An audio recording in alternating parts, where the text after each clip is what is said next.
Okay. Hello, everyone. This is April Cox, and we are with our work group for Self Publishing Made Simple.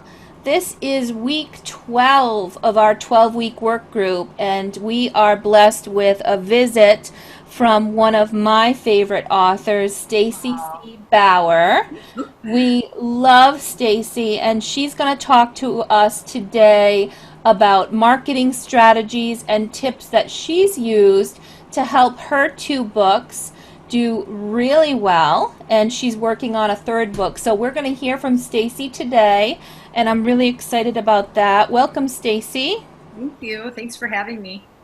We are so excited. I know last year I tried, or last time we went through the work groups, I was asking and trying to get you, and you were so busy with between being a mom and being an author and marketing and everything you were doing, and you were a full-time teacher as well. So, busy mom. We have, I'll just do a quick intro for you. So, Stacy was born and raised in Minneapolis, Minnesota, a suburb outside of Minneapolis, Minnesota. She is author, wife, teacher, mother of two. I swear if she shows us underneath that shirt, it's got a big S on it underneath there somewhere. She is like just amazing. And she's been writing since she's been a child and loves sharing her stories, especially those where it's silly, the silly antics of her kids, which is what her series is based on.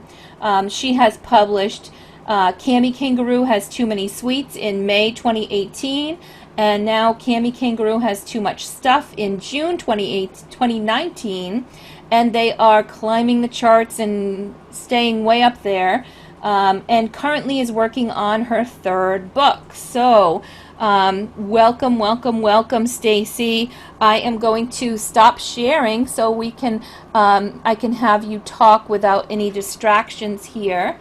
But tell us a little bit about you and your journey. How did you decide to become a children's book author? Well, it was, let's see, gosh, it's been 3 years already, I guess. And I had taken a leave from teaching to be home with my son, Wyatt. And that spring, I was just hanging out at home and he was at preschool. And I thought, I don't even know how the idea popped into my head, but I thought I've always wanted to be an author. So I'm just gonna write a book. And I remember thinking, this is going to be so easy. I'm just going to write my story. And then after I did that, then of course, like everybody else, I just kind of sat there and was like, oh, okay. Now what do I have? Now what do I do? Do I need an agent? Do I need, I had no clue. I mean, I thought I had to submit to publishers. Like that's all I knew. So, luckily, one of my sister's friends had just opened up her own publishing company and wrote a book herself. So I ended up getting together with her, and she got me started and gave me a bunch of ideas. And then I found Rebecca, and so that was April. So then that summer, I started my Facebook author page. I didn't do anything with it yet. I just kind of got started with it because it was summer. So and I had the summer off from teaching too. And so I got that started. I opened an Instagram account. I had never even been on Instagram before. So I opened an Instagram account and I started a website, which is still giving me headaches to this day. I was super tired today because I was up until like 1 o'clock in the morning. So I was trying to figure out how to. I want when people subscribe, I want to give them a PDF of my book, and I could not. I spent like 5 hours trying to figure it out last night, and I just couldn't do it. So I finally decided about that. But anyway, so that summer I started my website, but I didn't do anything with it yet because I didn't know what I was doing. But so then I found Rebecca on Pinterest. Actually, I looked at Upwork, I looked at Fiverr, I looked on Facebook author pages, which I joined a lot of that summer of 2017. And that summer is when I met Jay and Diane also. And so I looked on all those sites. I got a bunch of samples, nothing really clicked. So I went on Pinterest and just looked up children's book illustrations. And she had an Etsy shop where she was selling prints, and I just loved her style of the colored pencil. And and all that. So I contacted her, and she had never done a book before. And It you're just talking started. about Rebecca Sinclair, right? The Yep. illustrator? Mm-hmm. This is, So I she just had love it. I have both of your books, but one of them, the one about the sweets, Cami having too many sweets, never. my little Kyrie that lives across the street from me is constantly sneaking treats and doing similar stuff. So I sent that home with her across the street. So, I'm sure but she it's appreciates awesome. that. Yeah, she loves it. She loves it. So anyway, this was her first book, so we were both brand new, and she did a contract, and I signed it, and she got started, and so I created the storyboard. I got a bunch of editing. I edited for months. You guys know the whole, maybe you know the whole process, but then I decided. I kept hearing about these Kickstarters, and before then, I had no idea what a Kickstarter was. I mean, I'm a teacher. I know nothing about business. I was never in the business world. I had never done marketing in my entire life. I had never run a website before. I know nothing about computers except for what I needed them for school, and so this is all brand new. I'm very brand new to me. So I started researching Kickstarters that September, October. And I thought, I think I can do this. I'm going to try to raise some money because I didn't really want to use our savings to, I knew it would cost thousands of dollars to get this book started, and I didn't want to use my savings. So I decided to just go for it. So I started doing all this researching. I joined Kickstarter. I started backing people. I asked Jay and Diane a zillion questions, which they answered. Also, Lisa and Katie Savage, and they all helped me because they had all successfully run Kickstarters before. Um, and then in November, I wrote my first blog post, and I can't even remember what I wrote. I think I wrote, my dream is to become a writer, blah, blah, blah. I look back at it now, and it's just like, ooh, that's not a very good blog post. But I sent it out. I posted it on my Facebook business page, my first post ever. And I sent it out to my entire email list of friends and family and contacts. Who else did I send it to? I basically just emailed it to everybody I knew and posted it on my personal Facebook page, Instagram, and the response was pretty cool. I had a lot of people replied back and were like, wow, I'm really proud of you. Good for you, going for your dream. And then I invited all my friends to my Facebook page. Most of them joined. And so that I started in November. And then November, December, January was all just getting ready for Kickstarter. So some of the things I did for marketing for the Kickstarter was I contacted all of the local media stations, so newspapers, TV stations, cable, and I got, I think, 4 or 5 different stations. I went on TV with my daughter. The cable TV came to my house. I had a few articles written.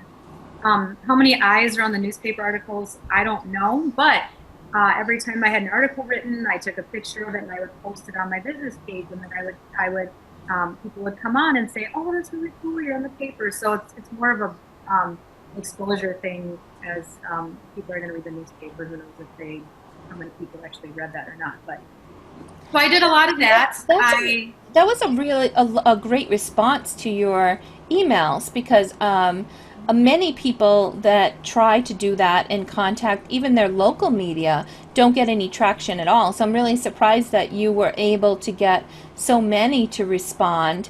Can you tell us what kind of message did you use? Was it email? And what kind of pitch to them did you make? So So it's kind of funny because it was very unprofessional. I did not have a sell sheet. I didn't even have oh gosh, now I can't even think of the word, uh, when you announce it, Press uh, release? yes, I did not have a press release. All I did is I just literally Googled, um, local newspapers, and then this website came up with like 30 different little newspapers around my area. I found the editor for each one. I copied and pasted it into an email, and then I said, "Hi, my name is Stacy Bauer. I'm from Blaine. I'm a teacher in Ham Lake. I'm a mom, and I just became, or I didn't become a published author. I'm just starting to publish my first book. I've always wanted to write, blah, blah, blah. I'm running a Kickstarter campaign, and I would love to share my story with you." And that's all I said. If you're interested in writing an article, let me know. And I think I got like 3. of those newspapers replying back to me, and I did a couple interviews over the phone, sent them some photographs, and they did little articles. And then I emailed the cable TV station, and she was great. She came to my house. She came to my house last year too, and did another story. My next I ran 2 Kickstarters. She came again last year. And then, yeah, I emailed every news station, probably like 7 or 8 of them, and I had one response, which I was surprised about, but it was the mid-morning show, so like a 9 o'clock news show. And I asked if my daughter could come, and they said sure. So it was like a 5 minute, 5 to 10 minute interview on the mid-morning show. But again, it was a really cool link I could put on my author page. So it was very Yeah. unprofessional, very fly by the seat of my pants, but I don't know. If I remember correctly, though, when you were running your Kickstarter, and it may have been the second one, but you had a really regimented and systematic, like, calendar of things you did.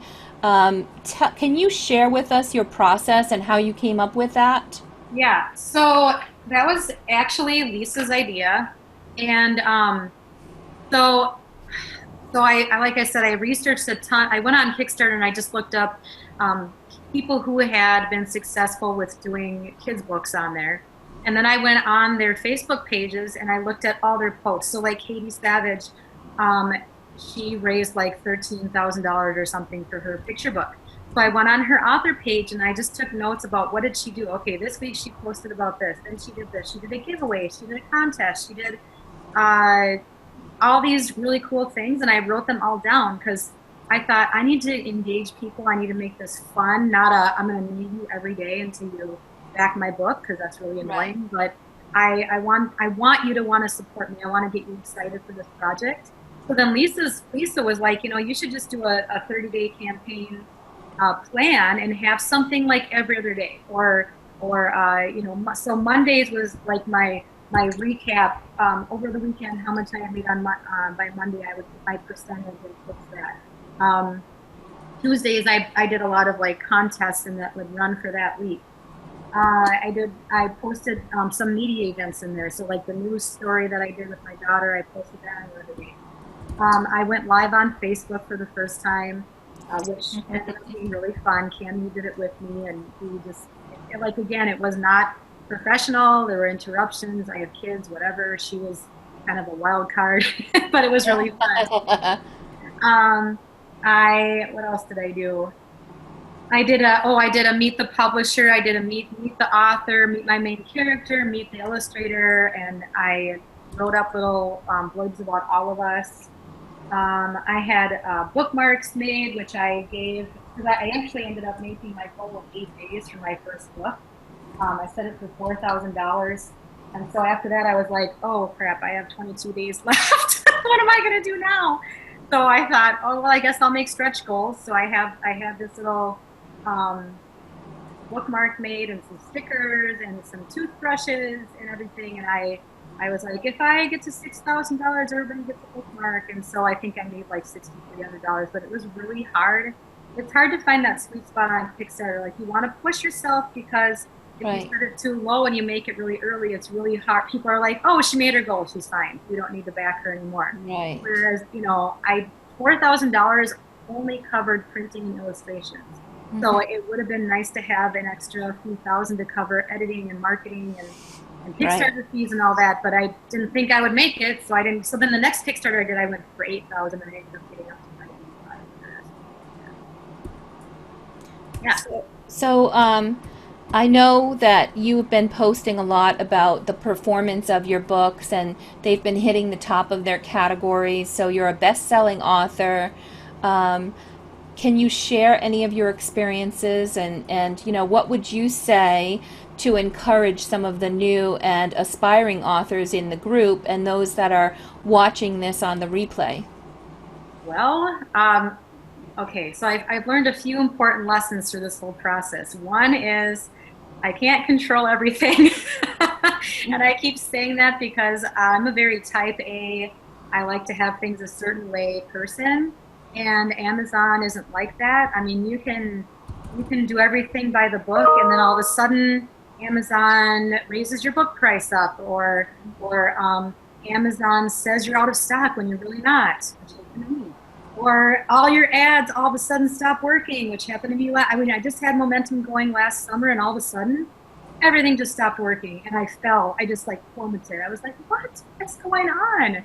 And you can call, and they'll say we're working on it. And so I've just learned to kind of try to relax. I can't, there's nothing you can really do. I mean, you can call them, but, and you know, I can't control other people either. So if I want something done sooner and it's not, that's just the way it is. And so be patient. It takes it. And sometimes I feel really stupid because I see other people. And another lesson I learned is don't compare yourself to somebody else. And it's really hard because I see other people and it looks like it's so easy for them, and they keep getting books published, and they keep, their rank is so low, and or so high, I should say, and they just keep selling and selling and selling, and it looks so easy. And number one, I know it's not. And number two, is my journey is different than everybody else. I mean, like I said before, I have no marketing experience. It doesn't come naturally to me. I've never done it before. I didn't go to school for it, and so it's been a tough journey for me. So just don't give up, and also rely on other people. I mean, there's a lot of great people out there that will help you. I mean, hundreds of people have helped me with steer me along the way. Something I did that really helped a lot, that was Diane's idea, but she told me about, gosh, in the summer of 2018. So last summer, I started sending my first book out to some Instagram influencers.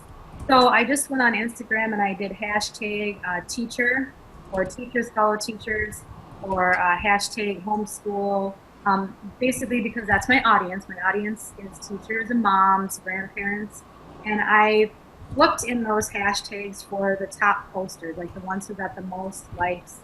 And I would follow them for a while, and I would start engaging with them and start commenting, and, oh, I love your feed. And I would start sharing their feeds onto my feed, and reposting. And then I messaged them, and once again, it was not professional. I just said, hey, my name is Stacy. I love your Instagram feed. I'm a teacher too, and I just published my first children's book. I'd love to send you a signed copy. And a lot of them just ignored me, which, you know, you just have to kind of let that wash over you. I'd say 90% of the time I'm rejected. You get used to it after a while, and you learn not to take it personally. Right.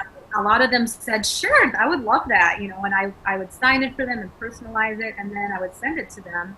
And you know, medium mail is like what, $2.60, Right. $2.75. So for $2.75 plus the cost of the book, I'm getting how many eyes on my book on their feed, and then a lot of them would review it on Amazon for me. So I did that. I probably sent out 30 or 40 books last summer, and then at that same time, I ran my first free Kindle promo too for my first book. So a year ago, August, I did that. People always ask me, how'd you get so many reviews? Well, you know, you kind of have to do things together at the same time. So when I did the Kindle promo, I didn't just say, hey, my Kindle's for free. I ran ads at the same time. I learned how to use Canva, which at first I was like, oh, I don't know how to do this, because, you know, I didn't know how to do anything. But then I learned it. Julia helped me a lot. So I learned how to use Canva, and I created an Instagram, like a little graphic, and it said, Kangaroo, free Kindle for 2 days or whatever it was. Please review if you have a chance, or something like that. And I posted on Instagram and Facebook, and I ran ads on it, and I started running ads the day before. And then I pumped some money into it, probably not too much, probably like $30 or $40 maybe, or something for the 2 days. But and then I asked my friends and family to share, so that more people would see it, and then ended up getting thousands of downloads and a lot of reviews that way. So I did that last summer, and I've done that once more since then too. So that's helped a lot. Okay. So, what can you tell us about your author platform, Stacy? When I say author platform, I mean, you know, I know you said when you started you didn't have a big following. Do you now have a large email list? And, you know, where are your fans, and how best are you engaging them? Okay, so let's see. When I first started, when I did my first Kickstarter, which was February of 2018, I got a lot of, I probably only had like 60 subscribers. How I got those 60, well, of course, I posted on my Facebook business page, please follow me, which people were probably like, whatever, you don't want us to be emailing us all the time. I got a lot of people because I did something that Katie Savage did, which was anybody who subscribes to my website will receive an early bird discount on my book for the Kickstarter. So what I did was anybody who subscribed, I sent out a mass email to those people right when I launched, and I said, I just launched, go in, and I had like a set number of copies. I think I had like 50, maybe 100, because I wanted to make sure I had enough for everybody who had subscribed. I had 100 copies of Kangaroo for like $17, which was $3 cheaper than the $20 for everybody else. So then those people had the first chance to go in and get the cheaper deal. So that's how I kind of got started on the email subscribers, was by doing that. And I started with, just a few hundred followers on Facebook and Instagram. And I think I'm up to, 2,000 Facebook followers and about 800 subscribers. I got a lot of subscribers. So for my second Kickstarter, something I did was I did a survey monkey, and I just said something like, how likely are you to buy a children's book about having too much stuff, because that's my topic. What age level do you think this book is good for? And just giving me some research, some information for my book. What price would you want to buy this for? And at the bottom it said, enter your email to be eligible to win a copy of the book. And so I probably got like, 500 email addresses that way. And a few of them have unsubscribed since then, but most of them have stayed. And then I did the same thing for this Kickstarter again. I said anybody who subscribes gets a chance to do it. And I did it a little bit differently this time. Instead of having 100 copies, I said I'm going to send it for like the first day. Anybody who backs me the first day gets the discount. And then I emailed and I let everybody know on my email list they have first dibs on that. So they got to go in and get that first. And I got a few more subscribers that way. I also had some stuffed animals made by somebody local, and I did a contest where I said anybody who subscribes, I'm gonna draw a name and you can win these little Cami and Wyatt stuffed animals. So I got a few more people that way. And then whenever I do events, I have a notebook that sits out that says, please subscribe to my website. I'm not going to spam you. I only send emails once a month, if that. I mean, once every few months. So I have people that will write their name and address down at my events. So, and as far as keeping my audience engaged, I post probably on my author business page once every other day. Sometimes it's just fun stuff like, what's something weird that you like to, I think one of the questions I asked was, what are some foods that you eat together that people think are weird? I don't know, stupid stuff like that people think is fun, and it gets high engagement.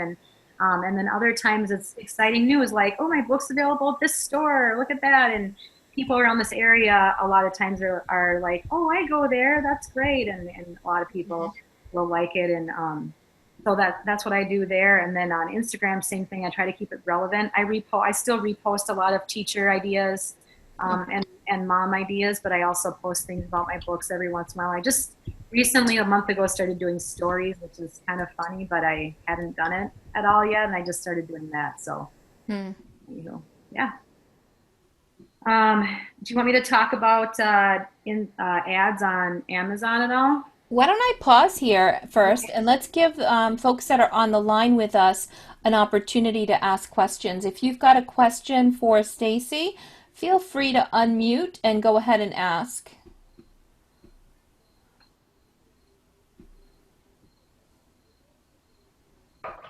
I have a question about something you posted about going to different stores and having your book marketing, bringing your book to different stores and kind of selling that way.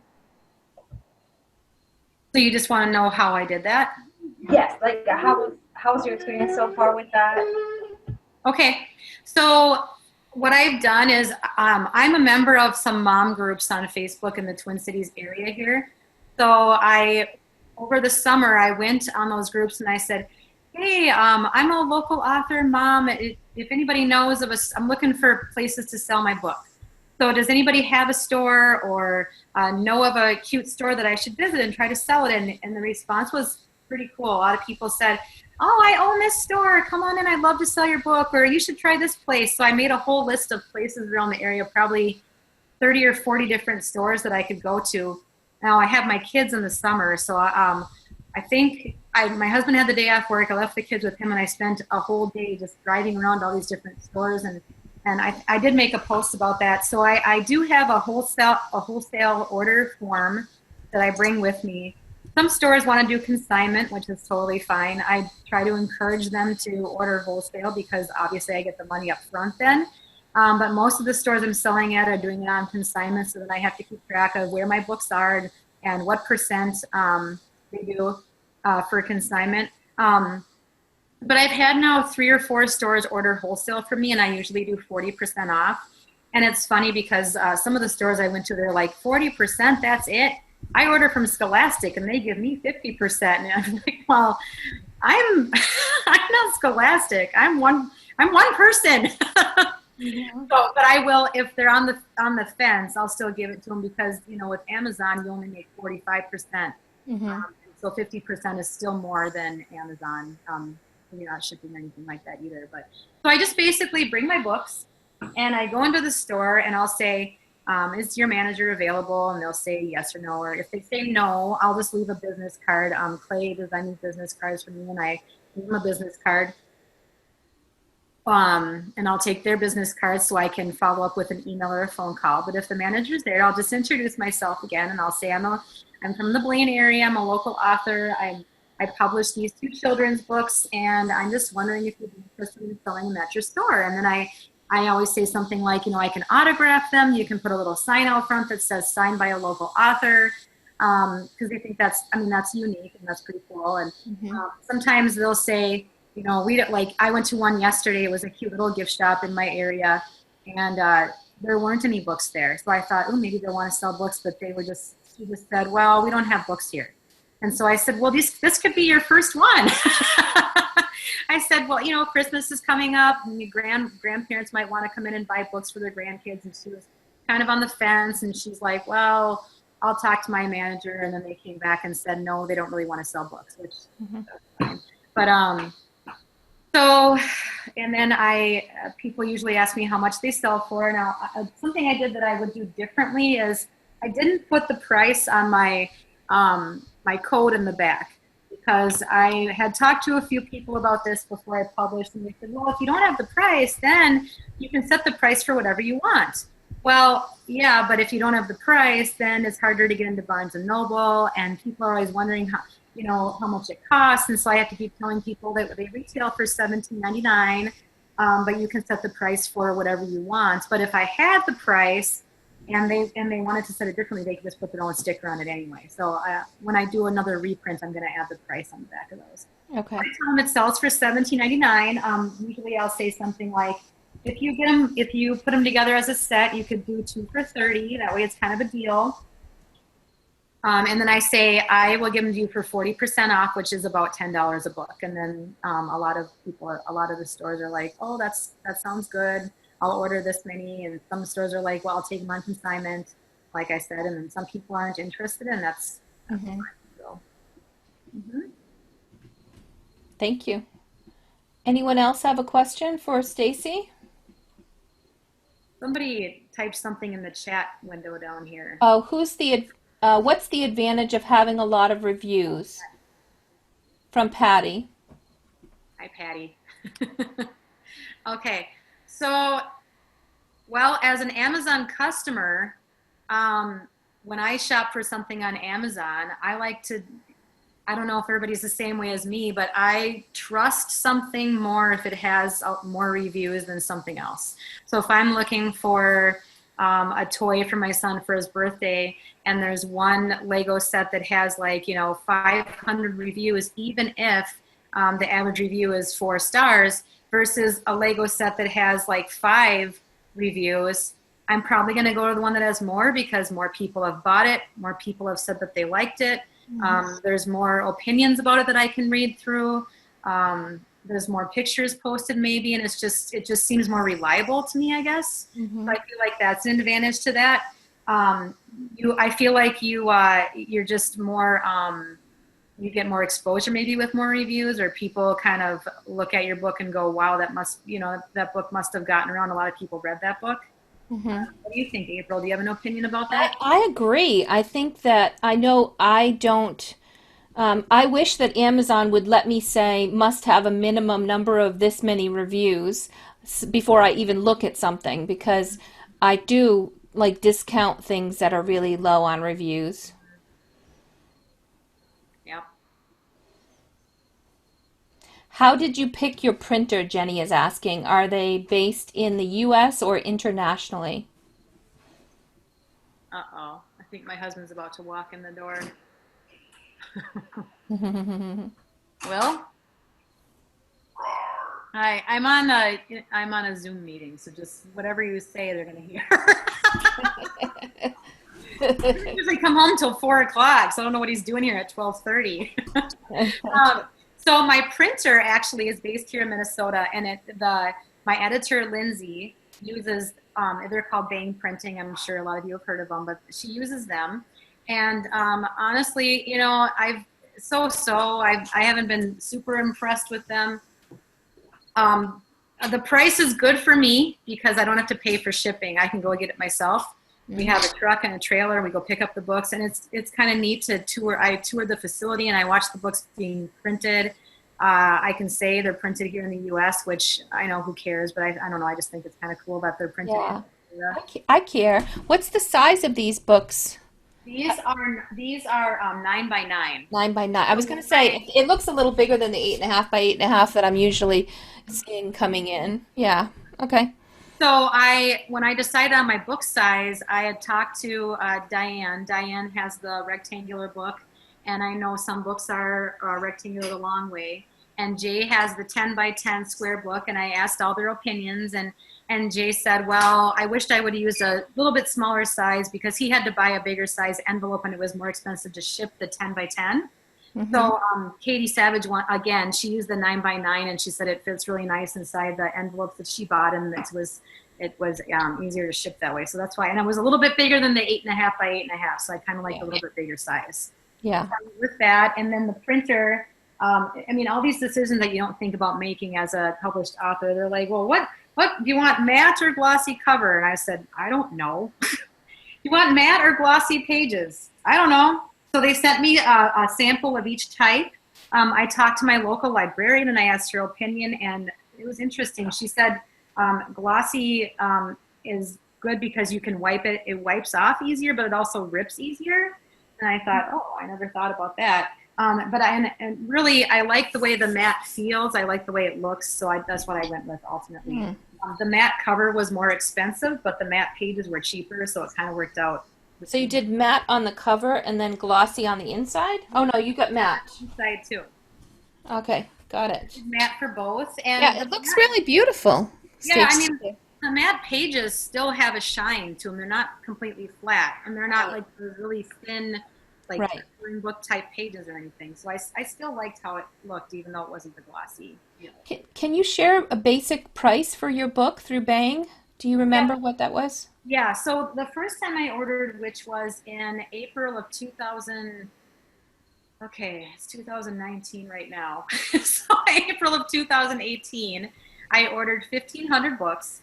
I had sold a couple hundred through Kickstarter, and I had a bunch of school visits lined up, and I was still nervous about ordering 1,500, but I thought, well, I think I can sell them. They'll last me, because I knew she gave me a quote for 500, 1,000, and 1,500.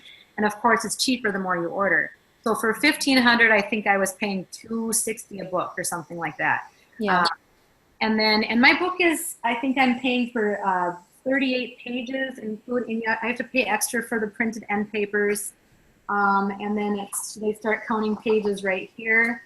And then I have the story itself is 32 pages, but then I have a bio page in the back, and then this blank page with the end paper on the back of it right here. And I got the sewn in binding too, like that. Like I don't know if that's extra or if they charge the same for the binding or not. I can't remember, but um, so it ended up being about 260 a book. Well, those books lasted me until I think October, and then I had to order more. I ordered 3,000 this time because I thought I'm gonna have them try to last me a year, and it was cheaper. It was like 220 or 230 or something like that. But then printing prices went up last winter. So when I ordered him this time, I ordered 3,000 copies of Too Much Stuff and 5,000 of Too Many Sweets. So for Too Many Sweets, it was only like $1.81 a book for 5,000. And Wow. yeah, it was pretty cheap. And then for Too Much Stuff, I think it was maybe $1.90 a book or something like that because I ordered. That's great.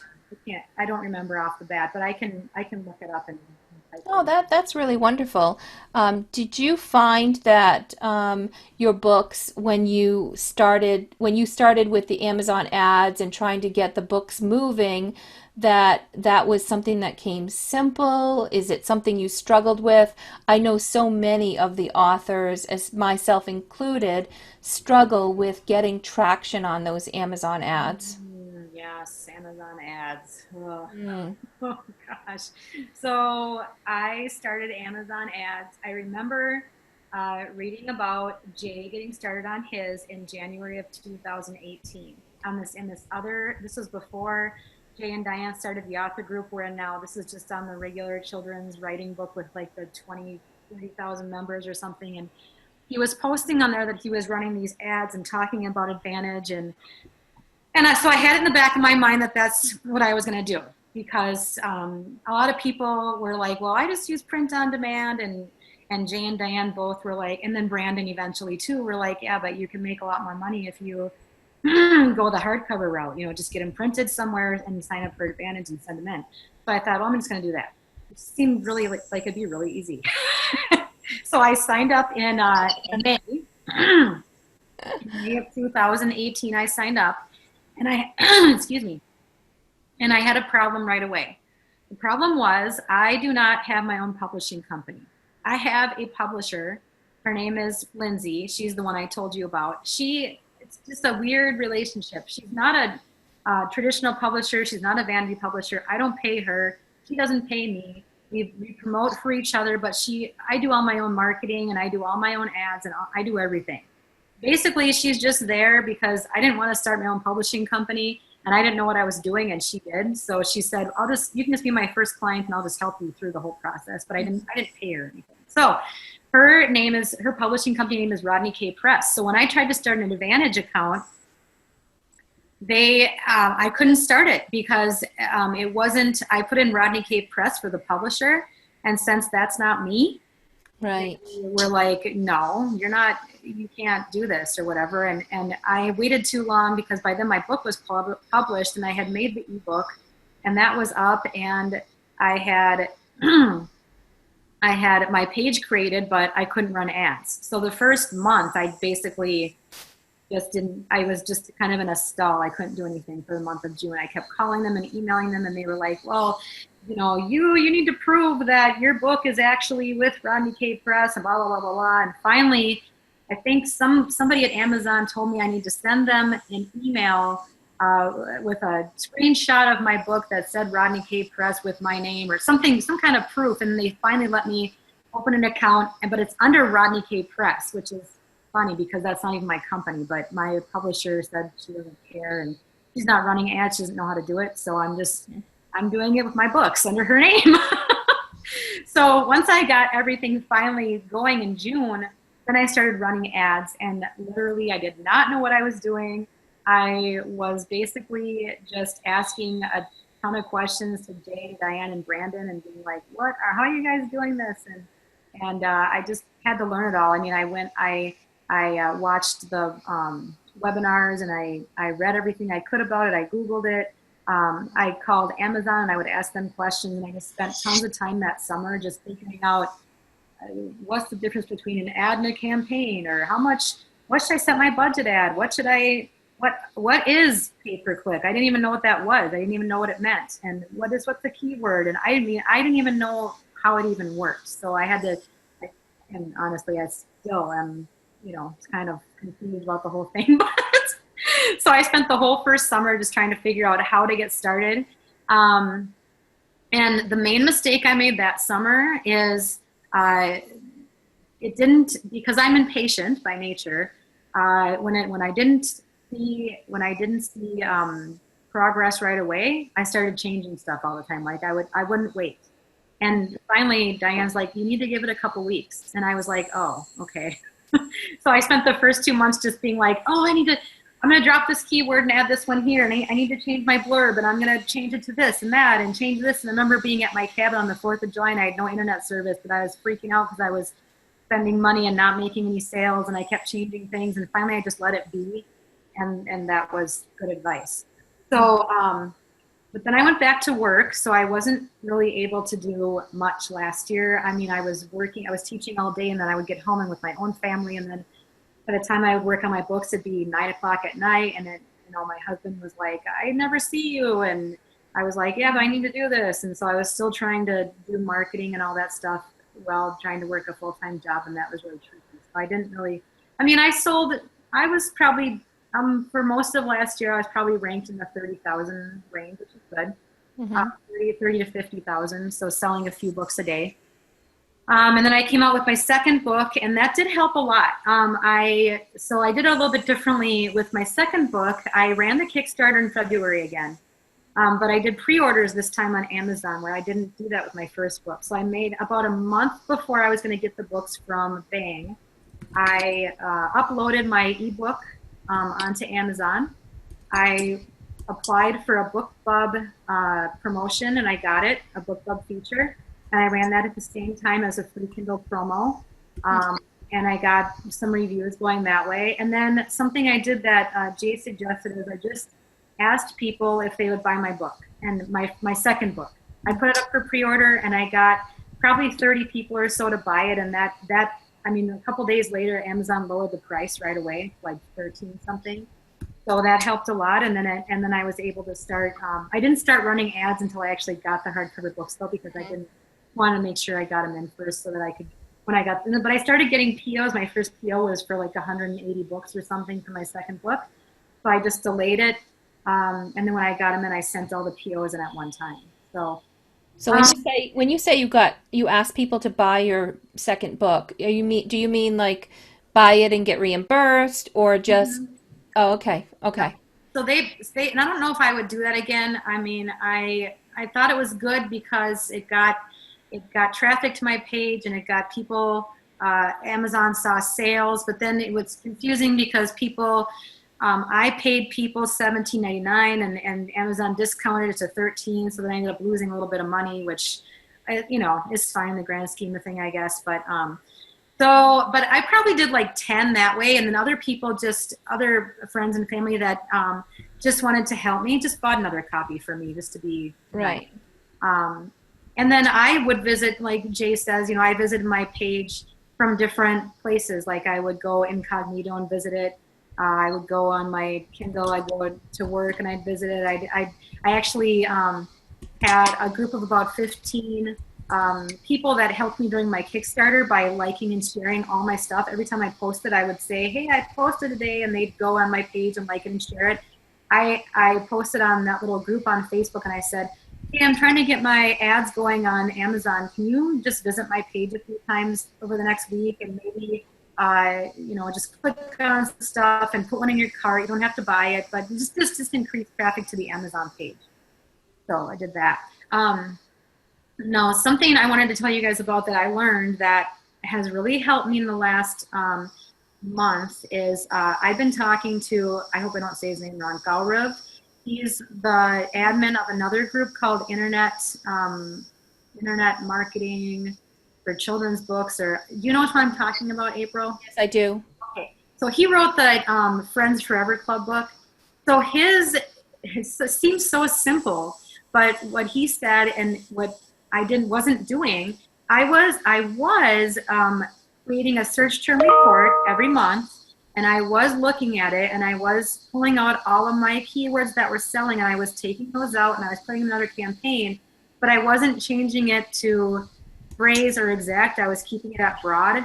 And that's when you keep things that broad, you spend tons of money and you don't get very many sales. Because like say your keyword is children's book, if you have that in broad, every single time somebody types in the word book or children's book about anything, you could be spending money on that, and that might have nothing to do with your book. I mean, if they type in book or Harry Potter book or book about whatever fishing, my book might come up and they might click on it, and then all of a sudden I'm spending money and they're like, oh, I didn't want a children's book even, Right. So I thought, oh, that makes total sense. So I've been running these ads for a year and just using broad the entire time when I should have been using phrase or exact. So I started about a month ago pulling those search terms out of the reports, putting them in another campaign, and doing phrase for each one and exact for each one. And that's why I think I'm doing so well now. I'm getting most of my sales with phrase. So like books for toddlers, the phrase would be like 2 or 3 words. So if people type in any kind of phrase that has books for toddlers and my book comes up, it's just a lot more relevant that way. Yep. What will you do differently with your third book Um, based on everything you've learned so far? yeah. Let's see. I haven't thought about it much, to tell you the truth, because still trying to finish. I'm still trying to edit the third book and get the storyboard over to Rebecca. She wants it tomorrow, and I'm not done. So, I've thought about running a Kickstarter again. I don't know if I will or not. I don't know. I mean, I like it because it gives me the money up front to pay the printer. It's really stressful, but it's also fun, and I feel like I kind of know what I'm doing with it now, and I have a lot more support. So I don't know. I may or may not do that. I would still do the pre-orders again. I thought that was a good way to get the POs going through Amazon Advantage. I like doing that. So what I did this time, for the second book, I put my first book of the book club feature, and I had the 2 books linked together, so that when people saw my first book was for free, they would be like, oh, she has another book out right now too, when they kind of looked at it. And I don't know if I got more sales because of that or not, but I would probably do the same thing again. I would probably try to get a feature, or just at least do a Kindle promo of my first 2 books at some point when I have my third book up for pre-order. Okay. I'm trying to think of what I would do differently. I sent out my second book to Instagram and bloggers before it even came out, and I had them post and say it's up for pre-order. I don't know if that worked or not, because I don't know how much people pre-order children's books or not. So I might wait until it comes out, or just ask them to wait until it comes out and then post about it instead of doing it ahead of time. Right, right. Have you done anything with awards, and do you have any that you recommend? Well, I don't know. I go back and forth on that. I don't like to pay. I'm a very frugal person, and so for me, paying a couple $100 for an award I may or may not get, I don't know. It just seems kind of scammy. I mean, and I don't know how much. I mean, when I look at children's books on Amazon, do I really gravitate towards the ones that have awards? I mean, yeah, I look at them and go, oh, this has an award, it must be a good book. But it's not like I'm not going to buy the ones that don't have an award. I mean, for me as the customer, what makes me buy a children's book? Well, reviews for one, price, and then I like to see the inside of the book. I am always disappointed when I go on Amazon and people just have the cover or in the back, and you do a look inside and it's like the cover, the dedication page, and the back of the book. It's like that tells me nothing about your book. I want to see the inside. So I've done YouTube read alouds, and I post the entire thing on YouTube, and people are like, well, aren't you just kind of giving away the farm? And I said, no, I'm a teacher. I don't have a lot of money to spend on books, and I would rather preview the whole book, and then if I like it, I'll buy it. If I'm not sure I like it, I get it from the library, honestly. So Right, right. what was the original question? Awards. Sorry, I got off on a tangent there. Do you think being a teacher has helped you with getting traction with teachers and within that community? I think so. I mean, it certainly has not helped me with the business side of things and marketing, but it has helped me get into schools. I did about 15 to 20 school visits just in 1 month when my first book came out. I had the month of May Wow. scheduled like 15 or 20 visits. And probably about half of those were through people that I knew that I've taught with before. The other half were at just local schools around my area. But I would always start by saying, I'm a teacher. I know kids. I know how to, and I think it's really helped me with the visits. I'm very comfortable in front of kids. I know how to question kids. I know how to talk to kids. I know how to be flexible with my presentation. So I think that's helped me in that area. And then just marketing to teachers too, knowing what they're looking for, and I guess making little activities to go with my books, which I've done a couple of. I am on Pinterest, and I've done a couple little activities, but I don't know. I ran a Pinterest ad once and I got a bunch of pins, but I don't know if the problem with Pinterest, Facebook, and Instagram ads is I never know if I'm actually making sales or not. Right, right. So I don't know. With the awards though, I did apply for a couple. The one I didn't really like because you had to get people, I can't remember which one it was. It might have been one that you did, April. You had to get people to like go into this thing and vote for your book. Yeah. And people kept saying, I can't figure this. It was just really hard to vote. I remember thinking, gee, if you can make this any harder, but you had to like join it or something, or log in or something, and then find that it was like 11 pages down. And then anyway, it was just too complicated. So I did apply for that one, but I didn't get it because I didn't really, I had mentioned it once and then it just got to be too complicated. Right, right. And then I did get the Reader's Choice honorable mention. That one, I think I paid like $50 or something for, or 50 or $60. Okay. I applied for 2 categories. Mm-hmm. So that one I did. And then I don't think I looked up a whole bunch of other ones, the Moonbeam one and the Dragonfly. I mean, Haley Rose has won a ton of awards. So she's like, to get her on here to just do a presentation on awards, and she's done a ton and she's won a ton, and so she'd be someone better to talk to about that. I just don't really trust them, and I don't like to spend money. So I haven't done much. I've researched a little bit. I've applied to a couple, and otherwise I haven't. Yeah. Does anybody else have anything for Stacy? We're almost at the top of the hour. I'll close it out with some closing comments, but before I do that, I'd like to give you guys one more chance to ask some questions. The Purple Dragonfly Book Awards are easy to receive honorable mention at least, Okay, good Barbara job. Renner said. You have to pay for those? Yeah. Do you have to pay for those, Barbara? I think so. Yes, it's depending on the category, it's like $60 a category. That's not too bad then. And I've submitted, the nice thing about that is I've submitted all my books and they've all won at least honorable mention. And so you get a sticker, and then I can put that on my business card or on my bookmark that I have.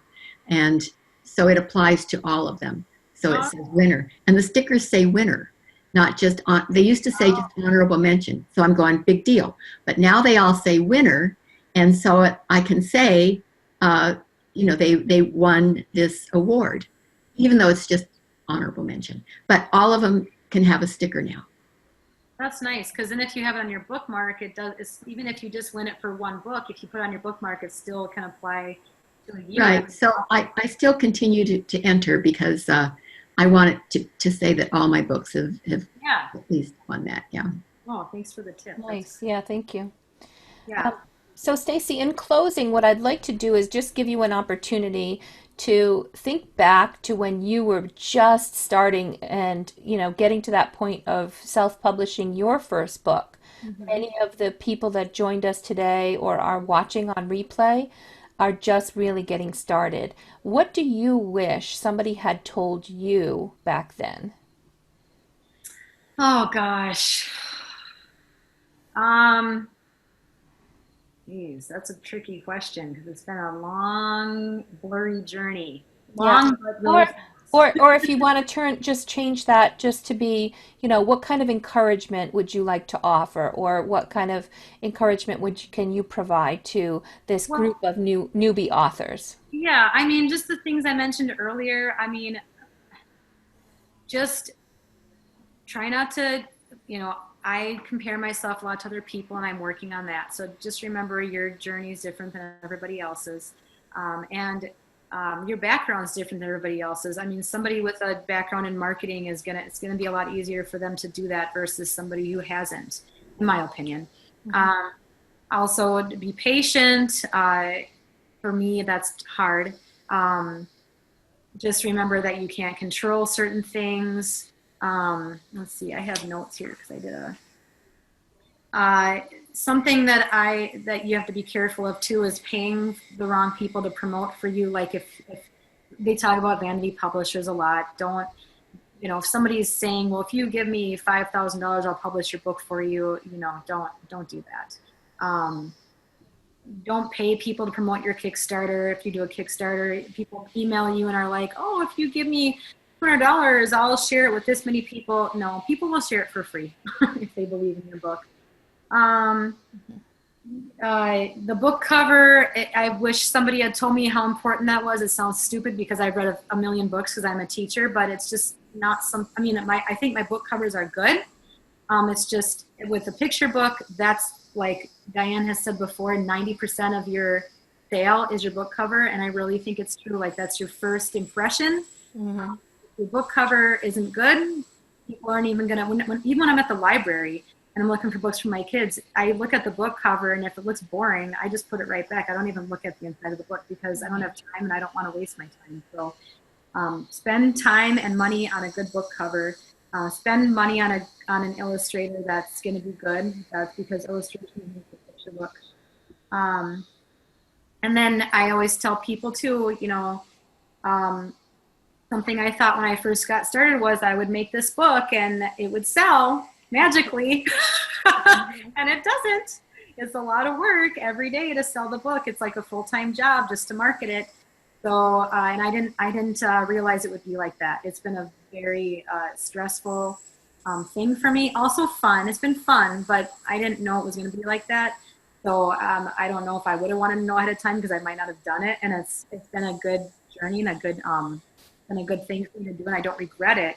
But it's just a lot of work to get out there. I mean, there's face-to-face marketing, there's events, there's school visits, there's Amazon, which is like a beast of its own. There's BookBub, there's Fussy Librarian, there's Instagram and Facebook and ads here and there and everywhere. And you could pay, $1,000 a day to market your book and waste all that money. So you got to be careful with your budget. And there's just a lot.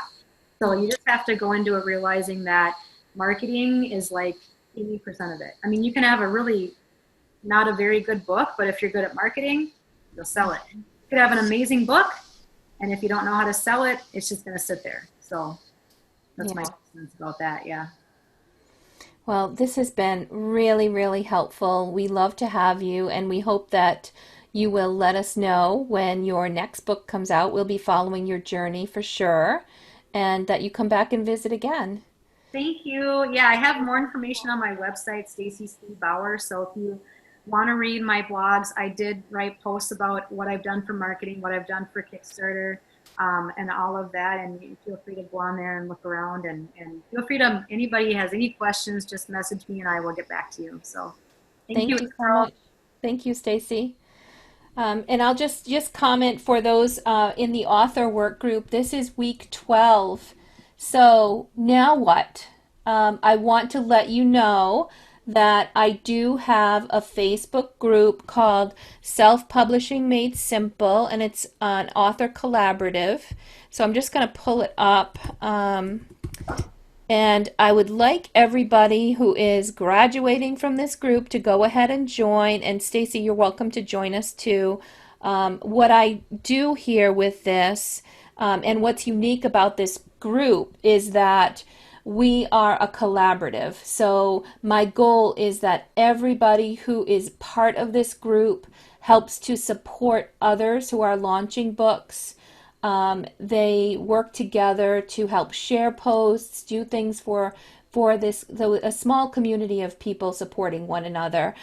Just as Stacy shared, when it comes time to do your Kickstarter or your launch of your book, I have this self-publishing made simple. What I've been doing is I have units here, so I kind of set it up like a training, and I am keeping those available for you so that you can go back in and brush up on certain topics. But I also have this Unit 1, support 5 book launches by others. So my request is go in to here, and every time one of the group members of this group is launching a new book, we post it here. So I'm going to pull up Barb Renner's. This is Quincy the Quail and the Mysterious Egg. So she's got her book here, and when I ask you to support one another, I'm saying share posts, go in and do the things that Stacy talked about, even just searching for the book, going in.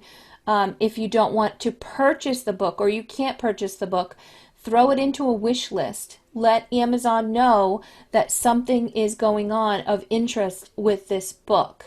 We do this for each other. Buy a $2.99 ebook. Grab the free ebook.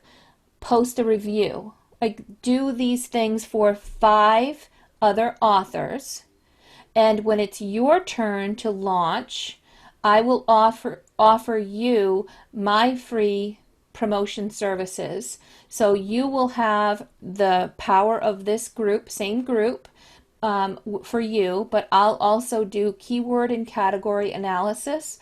I'll help take a look at your Amazon page. We'll make sure that you're ready to go. And I also have a list of, I think right now I'm up to about 3,600 people, along with 24,000 on my Facebook. I think I'm up to a couple thousand on Instagram. So I will share, send to my newsletters, and do what I can do to help promote this group. But I really want you to help 5 others and then benefit from it as well. So it's very easy with these units. You can just click to complete. When you're done with it, it's just, and this is all the honor system, right? So if I say I'm done with this one, when you're finished with the specific what they call unit, so because it's set up like a learning website, then it will say you're done with this. You're done with this unit. But when there's new books, like here's Patty Lennox, Can You Find My Shoe? So we have that. I've already posted. You can see how many people have shared it. Again, I'm not asking everybody to spend a fortune. I'm just asking to collaborate, share, and make this a community that really is there for each other. I also, in these units, I'm also sending people that are signing up for my video on demand. Now that I'm kind of taking a break from the live 12-week sessions, I'm not going to start a new 12-week session. But what I am doing is I'm sending people to video on demand. So sending them to my YouTube and also to this group where we have besides, so this is just the one unit. Oh, next unit. So now what I'm doing, unit 2 is, the introduction. Let's see. New and aspiring authors start here. So it gives them a list of, what kind of reading they should be doing, what kind of steps that they should take. So, schedule a coaching session, purchase the book, sign up for the email series, subscribe to YouTube, and then it starts going into the videos. So it's like a step-by-step. Okay, now go watch this video about how to write it right, the importance of an editor. And this group is also there to answer questions. I really would love to see more interactivity in this group. If there are a number of people looking for feedback on a specific topic, for example, Facebook ads, awards, like we put up those topics, and I will go out. If I cannot address the topic myself, I will go and find an expert that we can bring in and be able to address that topic as a group. So keep an eye on the events, because I do have, and I will continue, even though, you know, this 12-week session is over, I still will continue with these events. I think they're wonderful, and it gives us an opportunity to grow. So, you know, keep an eye open on events that are coming up. We've got Fussy Librarian. I'm going to do something based on popular demand about becoming an award-winning author and kind of highlight what awards that have been helpful. Bobby's going to work with me on that one. Bobby's going to talk about selling books outside of Amazon. And this is just the free on-demand author work group. But there's lots of things coming. And I think that this group can become something really special to continue. And eventually I will go back to doing the 12-week work groups. But for now, I need to just take a breather and work on, I'm doing Lida's work group for my own PR and to learn and grow so that I can know more and share more and be able to do more for my own books as well. Because sometimes it just gets so busy, I'm just not doing enough for my own stuff as well. Anybody have any questions, suggestions, feedback? How has this group been for you? Hi, Patty. Oh, the group's been wonderful. Do I understand you right? When you do, for example, the session on awards, you're not going to do it the way we've been doing it with a Zoom? Oh yeah, I will. It's going to be something. No, I will do it. But it won't be. I'm not Go gonna, ahead. I'm not going to do the like 12-week session where I've got people, you know, go read this and then, you know, talk about the topics. I'm going to do events based on things that people are interested in. Probably not quite as often. Probably won't do it every week. But I am going to do the events. I'm going to record them and make them available. But like I said, I'm not going to like start a new 12-week session and start going through all of the videos all over again. Like I'm not doing an intro to self-publishing. I'm not, you know, like I'm not doing all of that, but I am making all of the things that we've done and recorded already available for people who are looking to go through it. Okay, so will they usually be at this time? Should I continue to leave this time open for you? Or are you going to spread them out at different times? Well, I think I'm going to try to put a poll out there. Tuesdays and Thursdays seem to work really well for people. And sometimes I have speakers that say I can't get together on a Tuesday evening, but I can do a Thursday afternoon. So I want to give them the flexibility because sometimes we just have to accommodate the speaker in their time zone. So, but I think Tuesdays and Thursdays have worked out really well. If I do have a really good speaker that can't, that says I want to do it on Wednesday at, 7 o'clock, then I am open to being flexible for the speakers. Okay. And then one more thing. A week or so ago, I went to the group and tried to do the 5 things so I could click the green done button. Mm-hmm. I couldn't find 5 things to do.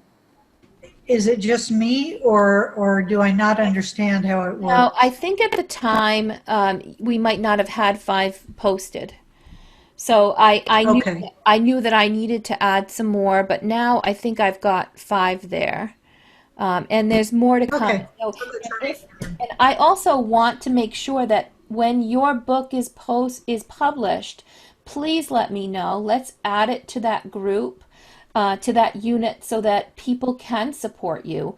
And for me, like just because I've done 5 doesn't mean that I won't also support others. I will continue to do that. This is a group that's very near and dear to my heart because I just love helping and teaching on the subject of self-publishing. So I know I have a lot to learn, and that's why I bring in those special speakers so that I can grow my knowledge, and we're growing our knowledge together. So that's something that I will continue to do, and I will, bring you along on my journey as well. I have a question. Those 5 things, is that on the Facebook group? Yeah, the Facebook group. It's called Self-Publishing Made Simple Author Collaborative.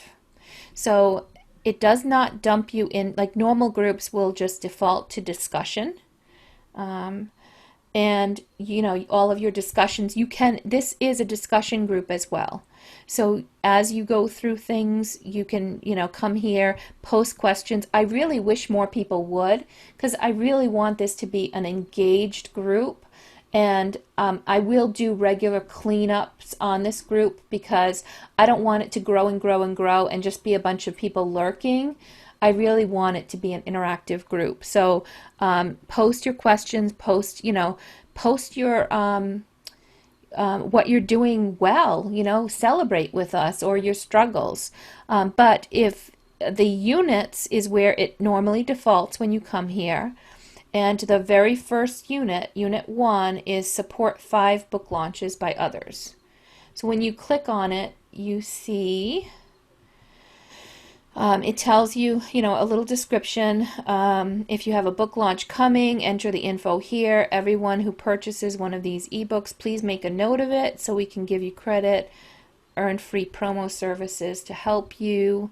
So you can add your book here. You don't need me to do it. You can actually, when you're ready to publish, or if you are a member of this group and you have a new book that's being published, then you can add it here to get support by others. And we have right now Spring, Time to Build a Nest. That's Barb. And there's this little button here where you just click on the button. It says done. So now it says Unit 1 completed. I supported 5 other people. And when you complete your units, I can see how everybody's doing, but it'll post a little discussion thread saying, a little like discussion note saying, I completed my 5 units, my 5 books.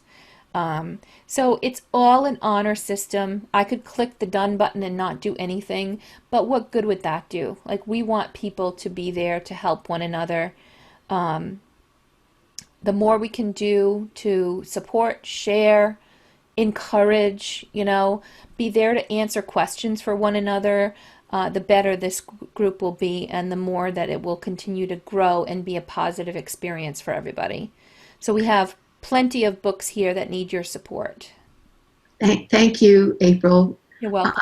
I don't have them on the ebook yet, but I can't do that today. I'll work on it. Yeah. Okay. That's fine.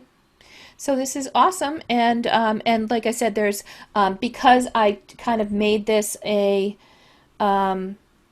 training unit. I also have, like, for new authors, there's unit number 2 says new authors start here, and it takes them step by step through the things that they should do, points them to the right videos to go watch at certain times.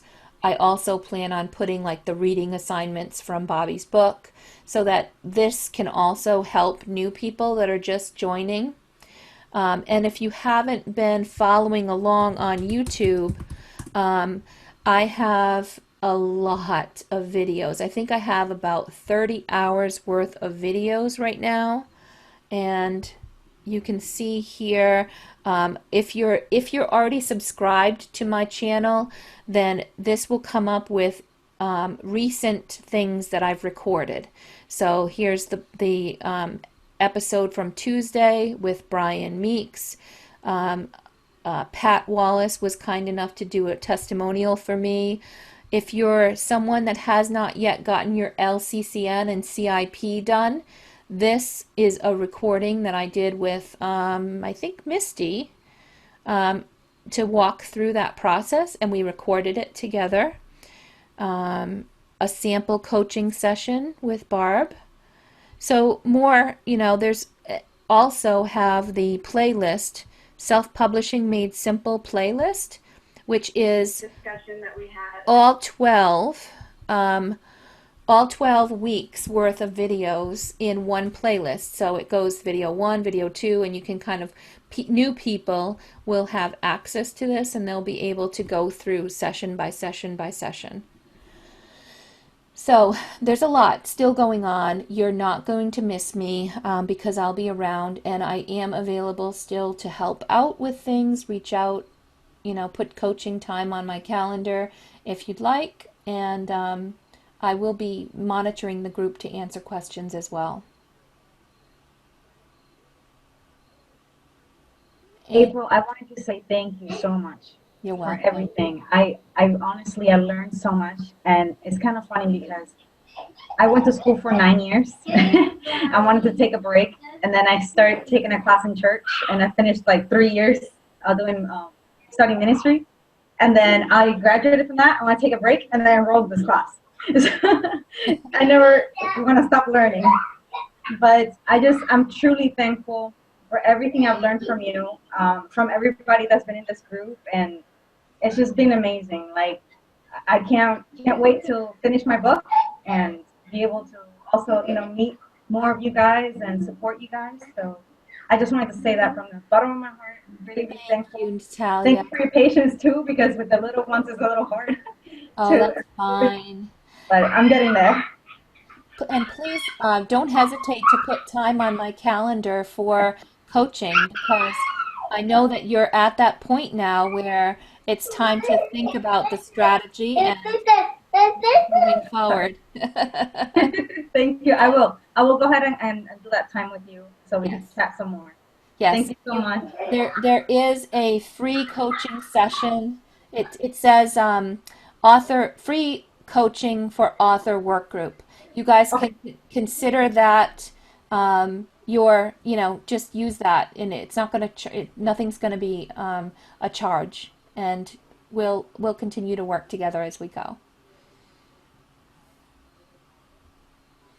Does anybody have any feedback for me regarding topics, things that we can do to improve these types of sessions as we move forward?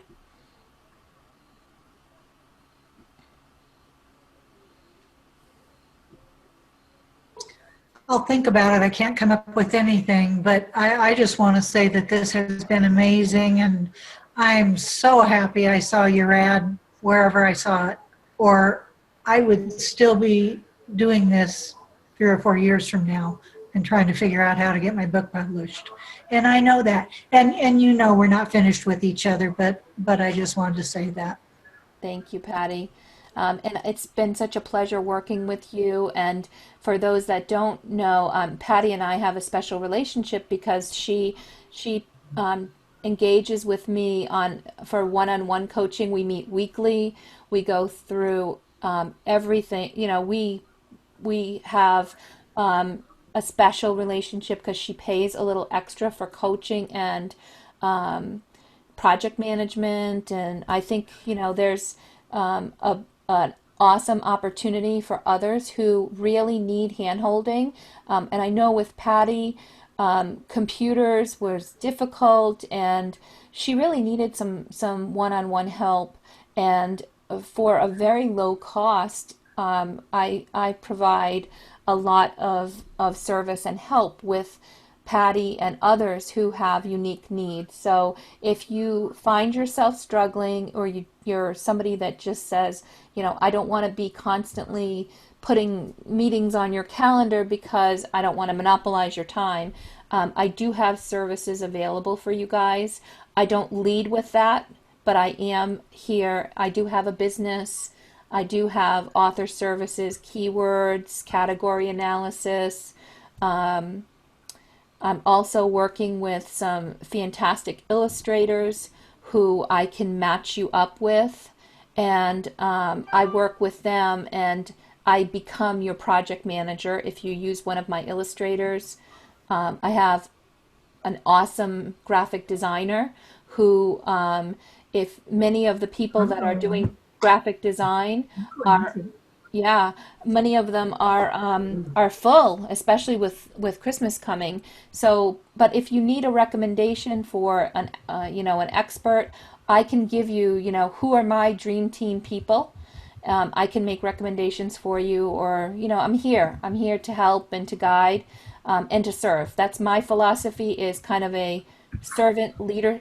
Servant leader. Somebody who is here to help, learn, grow, but most of all serve. So I hope that that comes through. Well, thank you very much, April. I've enjoyed it. I wish I'd known you 4 years ago. Thank you. Nick is asking, how can we help you? Do you need us to do a video for you? I would love to have a testimonial. I am going to be releasing my next book, and I'm also going to be doing a Kickstarter for it.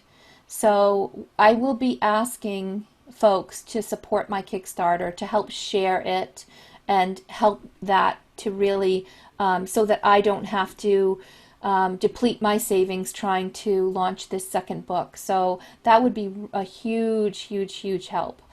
So more information to come, but I'm going to be launching the Kickstarter probably toward the end of the month, and doing a very short one because I really need to move that forward and pay for the illustrations so I can get things completed before Christmas. So more to come there, but thank you, Nick. And I'm always happy to take a testimonial. I think that helps other people. And I do struggle with this sometimes because people see I offer free coaching and things like that, and people say, what's the catch? Okay, why is she doing this? There's something, something's up with her. She's trying to sell you something else. It's not like that. So having testimonials and people sharing their experiences makes others feel better about doing the same, that they don't have to avoid participating, because this really is an amazing group of people. All right. Well, guys, this has been an incredible journey, and we will continue to stay connected. I hope that I see lots more books published and posted in that Facebook group. I will be the first one to be clicking on your books to be able to get that first sale and start moving you up the ladder as a best-selling author. Thank you all for supporting my journey as well, and we'll continue this on the other side. Have a great night, everybody. You too, April. Thank you so much. Bye. Bye.